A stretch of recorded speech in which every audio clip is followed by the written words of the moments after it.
lot more. That was one of my questions I had was like, why do you think there's so many people doing Kickstarter projects nowadays? It's really changed a lot in these last few years. I think it's opened up the options. Opened up. The wacky thing about it is in the '90s when people started doing independent comics, Yeah. you had a situation where it's like, okay, maybe you can get this book in the Diamond catalog, but you have to spend $20,000 to be able to print the book, and get the book done, Right. and do the art and do the writing and do the marketing. That was kind of prohibitive for most people. I mean, most burgeoning comic book writers and artists Yeah. don't happen to have $20,000 laying around to publish a book. Yeah. So the way to get into the industry is to hopefully get on an independent company and maybe get paid a little bit, and then eventually get to Marvel and DC and make a living Right. doing it. But now Mhm.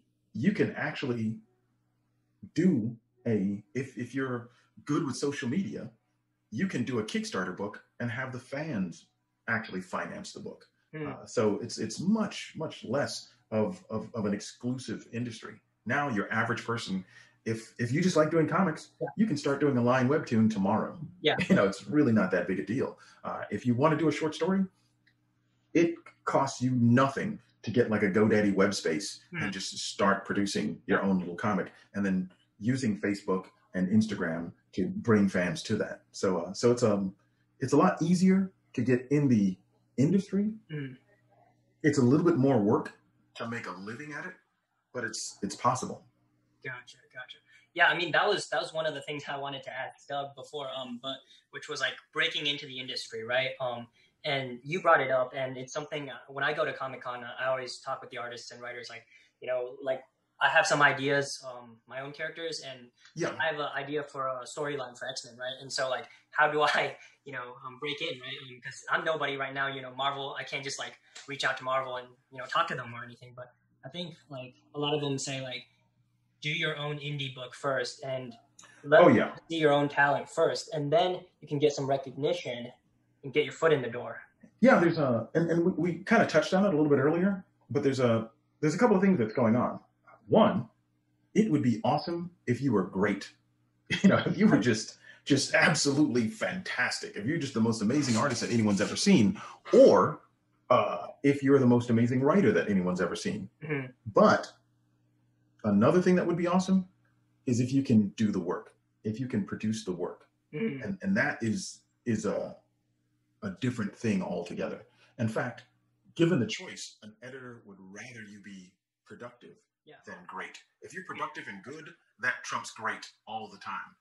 And one of the things that I always tell people is do an independent comic book. Yeah. Doesn't matter if you're getting paid or not. If you've got enough energy, if you're enough of a self-starter to work with a company that's a fly-by-night company that's going to produce the book, do it. If you're a writer, sit down and write a comic book and experience just how difficult, how fun, how arduous that is. And what's cool is if you do that and you still want to do it again and again and again, then you belong in the industry. There's like way too many people that I know that are under the impression that one day, even though they don't work on any pages and they don't do anything and they haven't written a script or anything like that, they're hoping that somehow Steve Marvel is going to get their phone number and call them up and say, I hear you're fantastic. I'm going to offer you a job. And they think that they're going to put down, sort of the Nintendo Switch and like start producing pages of Spider-Man. It's just like, that's not going to happen. I think the important thing is if you're willing to do the work without getting paid, then getting paid to do the work will be a bonus because you're already doing the work. You've already worked through all the bugs of starting up. I would say to people, do a mini series before you even think about Marvel. Before you even think about DC. Do an entire 3-4 issue miniseries, and at the end of that 3-4 issue miniseries, you will have worked out most of the problems that you're going to have, and you will be able to go back and prototype all the failures that you've had, and really turn yourself into a fully fledged comic book artist, comic book writer. because as a writer, they're not going to give you a lot of time. So not only do you have to write that great X-Men story, but you have to write that great X-Men story by next week. So I think those are things to consider.